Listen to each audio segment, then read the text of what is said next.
اعوذ باللہ من الشیطان الرجیم بسم اللہ الرحمن الرحیم الحمد للہ رب العالمین الصلاۃ والسلام علی رسول کریم واہل بیتہ الطیبین الطاہرین المعصومین اللہم صل علی فاطمۃ وابیہا وامیہا وعلیہا وبنیہا وسر المستودع فیہا بعدد ما احاط بعلمک عسا کتاب۔ دو باتیں سوال و جواب سے پہلے کرنا چاہوں گی۔ ہمیں سب کو پتا ہے ماہ ذی الحج مبارک مہینہ ہمارے سامنے آ پہنچا ہے۔ اس کے تھوڑی سی 10 راتوں 10 دنوں کی فضیلت، کیونکہ ہم دوبارہ جب آئندہ انشاءاللہ جمعرات کو ملیں گے تو ذی الحج شروع ہو چکا ہوگا، تو ان کی تھوڑی بات، اور خاص جو مجھے آج کرنا ہے وہ 9ویں امام کی شہادت ہے 29 ذی القعدہ کو، تو اسی لیے ان کا ذکر حق بنتا ہے کہ ہم پہلے ان کا ذکر کریں اس کے بعد سوال و جواب۔ تو جلدی سے ذی الحج کی 10 دنوں کی تعریف، فضیلت وغیرہ، آئندہ جمعرات کو ہم مزید دوسری فضیلت بیان کریں گے ذی الحج کی۔ آج اتنا تاکہ 9ویں امام کا تھوڑا سا ذکر ہو جائے۔ پہلے سب سے پہلے بتانا یہ چاہوں گی کہ یہ دوسرا مہینہ ہے جو محترم مہینہ ہے، ذی القعدہ کے بعد ذی الحج، یہ دوسرا محترم مہینہ ہے جس میں جنگ حرام تھی، بہت ریسپیکٹڈ مہینہ، محترم مہینہ۔ اور اس مہینے کی 10 دنوں اور راتوں کی عبادت، رات اور دنوں کی عبادت، رسول فرماتے ہیں کہ اللہ کو یہ عبادتیں مومنین کی بہت زیادہ محبوب تھی، اللہ کو بہت پسند ہے، بہت اللہ محبوب رکھتا ہے ان 10 دنوں کی اور راتوں کی عبادت۔ اگر انسان بندہ مسلمان عبادت کرتا ہے تو اس کو ترک نہ کیا جائے کہ جو رسول کہہ دے کہ اللہ کی محبوب دنوں ہے عبادتوں کا، تو ہمیں بالکل یہ 10 دنوں کی بہت اہمیت دینی چاہیے، رات اور دنوں۔ اور دنوں کے لیے تو خاص الفاظ آئے، سورہ حج 22 نمبر کا سورہ 28 نمبر کی آیت، ایام معلومات، ایام معلومات، اس 10 دنوں کو کہا جاتا ایام معلومات، ان کی اہمیت دی جاتی ہے۔ تو یہ ان راتوں کے لیے بھی، 10 راتوں کے لیے سورہ فجر میں جو ولیال عشر، اللہ 10 راتوں کا قسم، جو اللہ قسم کا یعنی بہت اہمیت والی چیز کی قسم کرے، 10 راتوں کا قسم۔ مفسرین نے 10 الگ الگ راتوں بتائے، کچھ نے یہ بتایا کہ 10 ذی الحج کی رات، 10 پہلی سے 10 راتوں، پھر دوسری بتائی گئی کہ محرم کی پہلی سے 10 محرم تک، اس کی قسم اللہ 10 راتوں کی کھا رہا ہے۔ اور دوسری تیسری تفسیر بتاتے، مفسرین بتاتے کہ ماہ رمضان کے آخری 10 راتوں کی اللہ قسم کھا رہے، ولیال عشر میں جو سورہ فجر میں جو 10 راتوں کی قسم ہے، یہ 3 راتوں کی بہت اہمیت دی گئی، 3 گروپس آف دا نائٹس، اس میں سے ایک یہ ہے ذی الحج کی 10 رات۔ تو اللہ اس کی قسم، راتوں کی قسم کھا رہے، دینوں کے لیے اسپیشل ایام معلومات کہا گیا، تو اس کی عبادت کتنی اہم ہوگی۔ تو آپ سوچئے، اب یہ 10 راتوں میں بھی اسپیشل عبادت بتائی گئی، 10 دنوں میں بھی اسپیشل عبادت بتائی گئی، اسے الگ سے ہمیں بھی نماز جعفر تیار وغیرہ اور دعائے توسل وغیرہ اور بھی کرنا ہے، تو الگ بات ہے۔ جتنا ہم ایڈیشن کریں گے ان دنوں میں، اتنا ہم اپنے خود کے مقام کو بلند کر رہے ہیں، اور ہم روحانیت بڑھتی چلی جائیں گی ہماری بہت زیادہ۔ اس 10 دنوں کو جتنی اہمیت دے سکے اتنی اپنے کو کم سمجھے۔ تو 10 راتوں کے ہم سب جانتے ہیں، 10 راتوں وَوَعَدْنَا مُوسَىٰ 30 لَيْلَةً کی نماز پڑھی جاتے 10 راتوں، گویا اس میں حج میں شریک ہوا ہے، اتنا ثواب ہے کہ جو 10 راتوں مغرب و عشاء کے درمیان وَوَعَدْنَا والی نماز پڑھے، سمپل نماز، ایک حمد کا سورہ فاتحہ، ایک مرتبہ سورہ اخلاص قل الاحد، اور اس کے بعد وَوَعَدْنَا کی آیت جو سورہ الاعراف 7 نمبر کا سورہ، ورس نمبر 142، 142 نمبر کی آیت ہے سورہ الاعراف، جو 10 راتوں کو پڑھی جاتی ہے، وَوَعَدْنَا مُوسَىٰ 30 لَيْلَةً وَأَتْمَمْنَا۔ اس میں بہت بڑا سبق ہے، زیادہ تو ٹائم نہیں ہے میں بتاؤں، مگر اتنا تو یاد دلانا چاہوں گی کہ یہ 10 راتوں کو حضرت موسیٰ کو ہمیں کیوں یاد دلایا جا رہا ہے، امت رسول کو 10 راتوں کے بارے میں، کہ 30 راتوں معین تھی، پھر 10 کا اضافہ ہوا، 40 ہو گئی، اب موسیٰ 30 لے تو 10 کا اضافہ ہوا تو 40 لیلت ہو گئی۔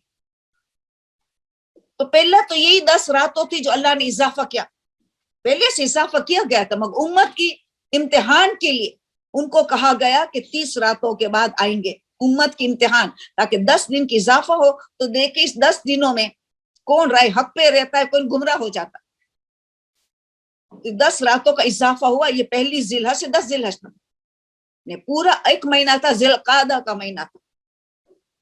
تو ہمیں بہت بڑا سبق یہ دیا جاتا ہے کہ قوم گمراہ ہوئی 10 دن کی غیبت میں، کہ کیوں موسیٰ نہیں آئے جبکہ کہا تھا 30 دن میں آئے گا، 10 دن کیوں ڈیلے کیا؟ تو زیادہ لوگ گمراہ، کم لوگ رائے حق پہ رہے۔ اسی طرح کہا جاتا ہے کہ امام زمانہ کی غیبت میں زیادہ لوگ گمراہ ہو جائیں گے اور چھوٹا گروپ رائے حق پہ رہے۔ تو ہماری یہ رات دن کی کوشش ہے کہ ہم اس چھوٹے گروپ میں آ جائیں، یہ قلیل گروپ میں آ جائے کہ جو امام کی سچی انتظار کر رہا ہے، اور ایک لمحے کے لیے بھی ایمان میں گڑبڑ نہ آ جائے، ثابت قدمی رہے، صبر و استقامت کے ساتھ ہم زندگی گزارے اس غیبت کبریٰ میں، جس طرح کا حضرت ہارون کے ساتھ ایک چھوٹا گروہ ان کے ساتھ رہا اور زیادہ گروہ چلا گیا، سامری کے ساتھ گمراہ ہو گیا۔ تو یہ 10 راتوں کو ہمیں پونڈر کرنا ہے، ہمیں غور و فکر کرنا ہے، ہمیں ریفلیکٹ کرنا ہے کہ ہم کس گروپ میں ہونے والے، ابھی کہاں ہے، اور ہمارا خاتمہ کیسے ہوگا۔ خاتمہ بخیر ہوگا، اس دنیا سے ہم اٹھیں گے، حسن خاتمہ ہوگا کہ سوء خاتمہ ہوگا۔ تو اسی لیے بہت اہم ہے یہ آیت ہمارے لیے، غور و فکر کرنا، تدبر کرنا کہ ہم امام زمانہ کے ساتھ ثابت قدمی اختیار کریں، ان کے لیے تیاری کریں، اپنے اولادوں کو تیار کریں، اپنے دوست برادر کو، رشتہ داروں کو، پڑوسی کو، جتنے کو ہم تیار کر سکے ہماری بس میں اتنا محنت کریں۔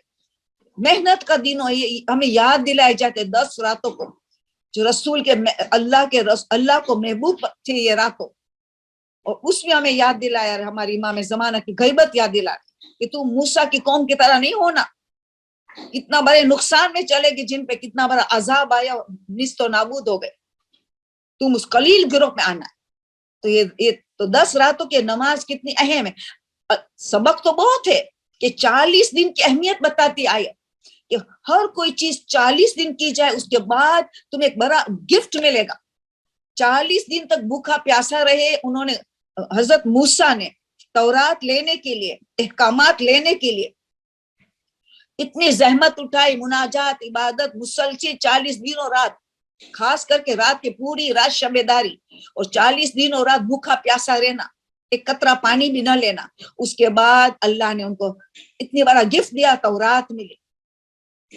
تو پتہ یہ چلا کہ ہم بھی، یہ دوسرا سبق ہے اس آیت میں ہم جو پڑھتے رہیں گے 10 رات، کہ ہم 40 دن کو عمل کرے، ہمت میں رہے، محنت و مشقت اٹھائے، گفٹ بڑا ملے گا۔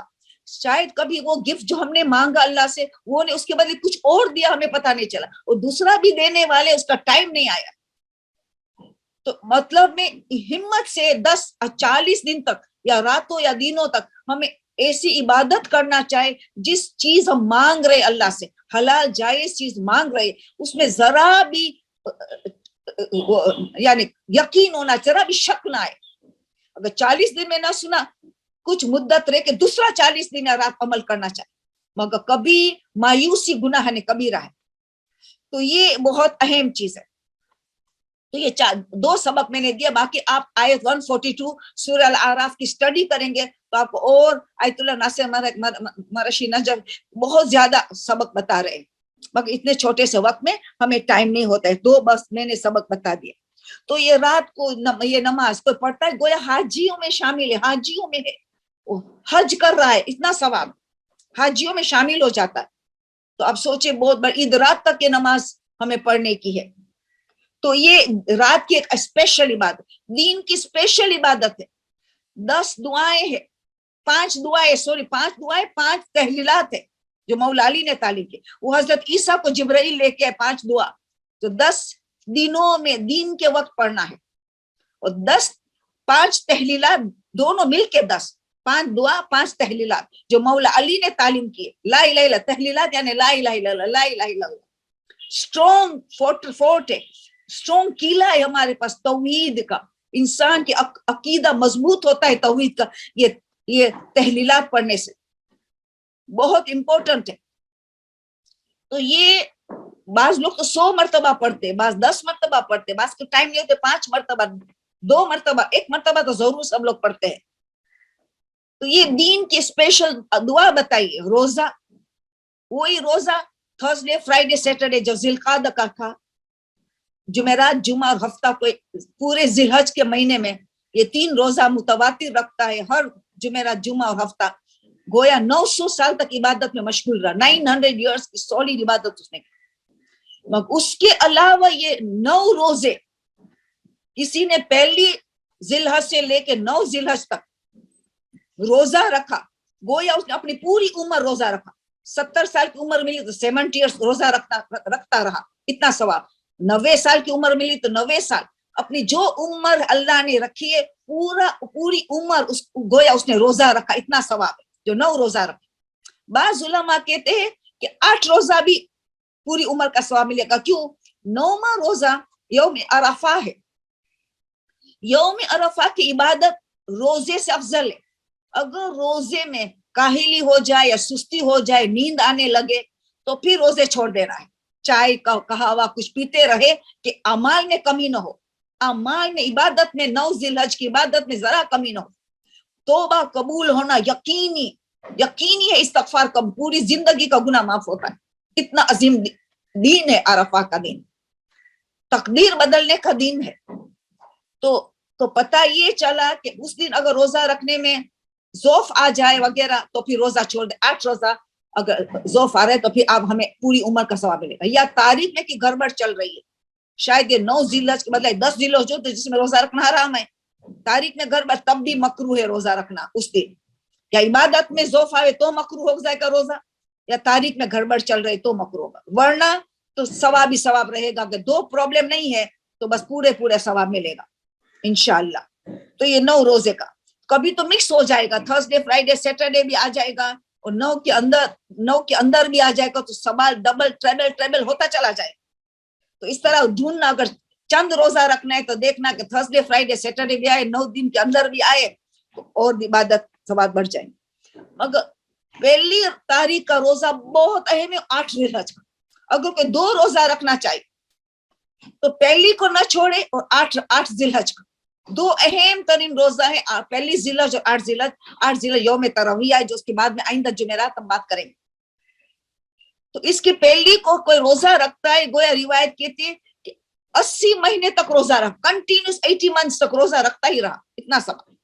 اور اس دن ایک روایت کے مطابق عقد ہوا ہے مولا علی اور بی بی فاطمہ. آسمان میں تو ہو چکا تھا عقد, اللہ کی جانب سے تو ہو چکا تھا, مگر دنیا میں پہلی ذی الحج کو بعض علماء کہتے نہیں شادی ہوئی, رخصتی ہوئی, بعض کہتے نہیں عقد ہوا, کہتے 19 ذی الحج کو رخصتی ہوئی, پہلی ذی الحج کو عقد ہوا. تو تھوڑا روایت میں فرق ہے. تو اس دن بی بی فاطمہ کی نماز بہت زیادہ ثواب, 4 رکعت نماز ہے. الحمد کے بعد 50 قل الاحد, سورہ توحید, سورہ اخلاص, 2 رکعت کر کے پڑھنے 2 by 2. آپ مفاتن میں دیکھنا. اور اس میں پہلی تاریخ اتنی اہمیت, اس کی اسپیشل نماز ہے ظہور کے آدھے گھنٹے پہلے. آپ دیکھ لینا, ابھی آپ کو ریسیپی یاد بھی نہیں رہے گا, مفات الجنان میں, المانک, سب کتابوں میں آپ کو ملے گا. تو اسپیشل نماز ہے پہلی ذی الحج کا, ظہور سے آدھا گھنٹہ پہلے یہ نماز پڑھنے کی ہے, 2 رکعت نماز ہے. تو آپ ذرا ٹائم دیکھ لینا مفات الجنان وغیرہ میں, تو آپ کو اچھی طرح مل جائیں گے. تھوڑی سی باتیں یہ مجھے بتانا تھا.